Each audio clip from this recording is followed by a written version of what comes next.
గాయత్రి నేను చిన్నయ్యా. మీరా? గాయత్రి అనుకున్నాలే.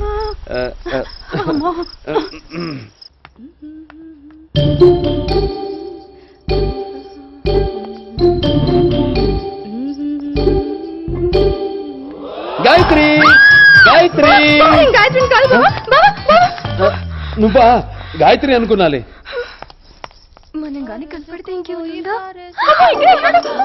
అమ్మా హరి హరి గాయత్రి గాయత్రి బాబు ఏటా పట్టు. నువ్వా? గాయత్రి గాయత్రి అని దొరికిన వాళ్ళు దొరికినట్టు వాటేసుకుంటున్నాడమ్మా. ఇప్పుడు కానీ నువ్వు వెళ్లేదనుకో ఎవరో ఒకళ్ళు ఏదో ఒకటి చేసేటట్టు ఉన్నాడు. వాళ్ళమ్మో ఎర్రన్నం తినే నానే ఆ పట్టు గిలగిల్లాడిపోనానమ్మా. అట్టట్టున్న నిన్ను ఒక నొక్కు నొక్కేసినాడంటే ఏటైపోతావమ్మి? అక్క అక్క మీ ఆయన రూమ్ లోనే వెతుకుతున్నాడు. అమ్మో నువ్వు తొందరగా వెళ్ళక్క, లేకపోతే ఇక్కడికే వచ్చేసేలా ఉన్నాడు.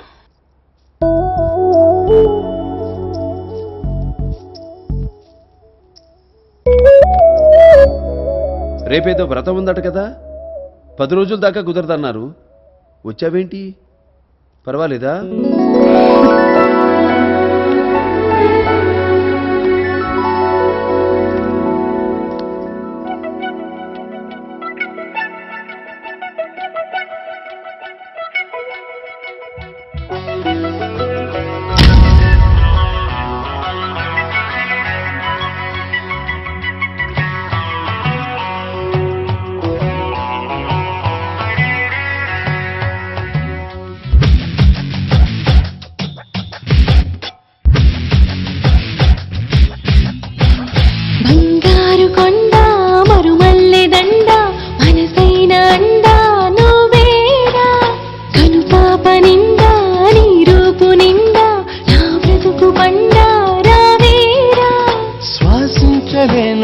నిన్ను చూడకుండా జీవించలేను, నిన్ను చేరకుండా.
వనరాణి కొన చూపులే నా ధనధాన్యమనిపించెనా.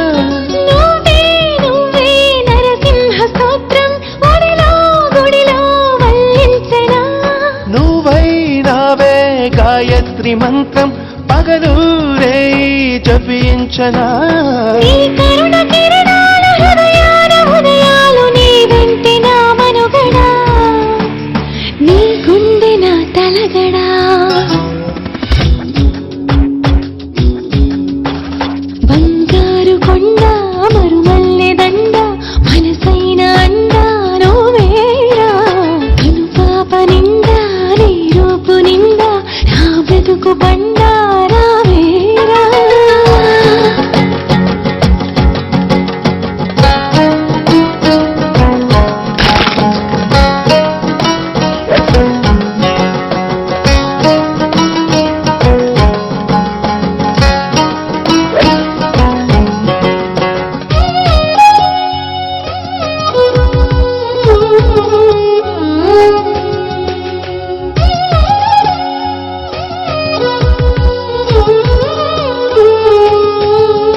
తగిలింతకే ఆ ముని మాపు కదలాయనా నీకే నీకే సొగసాభిషేకం నిమిషం నిమిషం చేయించనా నీతో తనువు మనసే మమేకం మనదో లోకం అనిపించనా సంసార కార్యాలు సంస్కార కార్యాలు కలగలుపు గుణవంతుడా కలియుగపు భగవంతుడా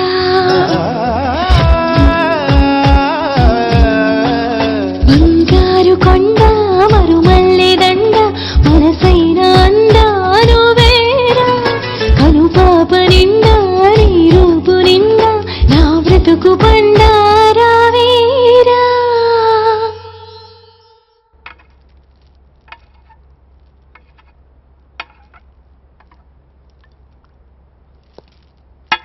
గుడ్ ఆఫ్టర్నూన్ బావా.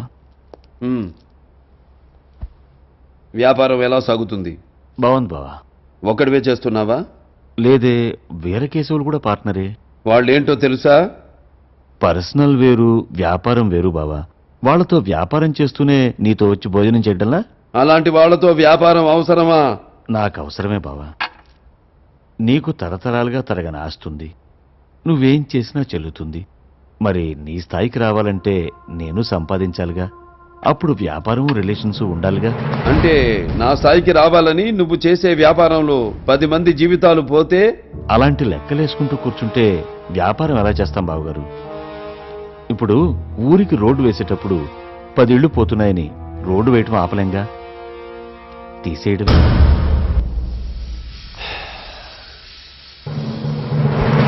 ఇవన్నీ కాదబ్బాయి, క్లియర్గా క్లారిటీగా ఒక్కటే చెప్తున్నా. లాభ నష్టాల విషయంలో 10 మంది జీవితాలు పోయినా క్షణం ఆలోచించనన్నావు. మంచి చెడుల విషయంలో బావమరిదిని కూడా చంపడానికి క్షణం ఆలోచించను. నేనే పేషెంట్కైనా ఒకేలా ట్రీట్మెంట్ చేస్తా, అది బయటపడైనా బావమరిదైనా. ఏమండి ఆ, భోజనానికి రండి. వస్తున్నా గాయత్రి. రా, నీ చెల్లి పప్పుచారు బాగా కాస్తుంది, భోంచేద్దాంరా.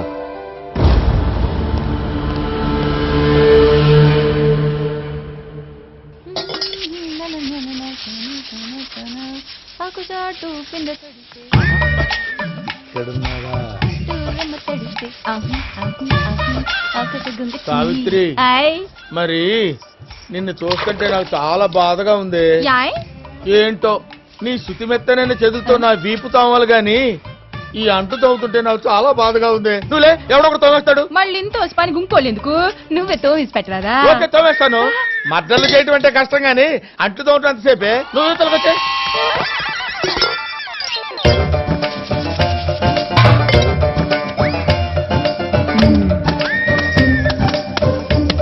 ఎలా ఉతుకుతున్నానే? చాలా బాగా ఉతుకుతున్నావు, కానీ ఆ. ఇట్ట మనుషుల్ని కూడా బర్ర ఉతికేస్తే చాలా బాగుంటది. ఏంటి మనుషులు ఉతికేది?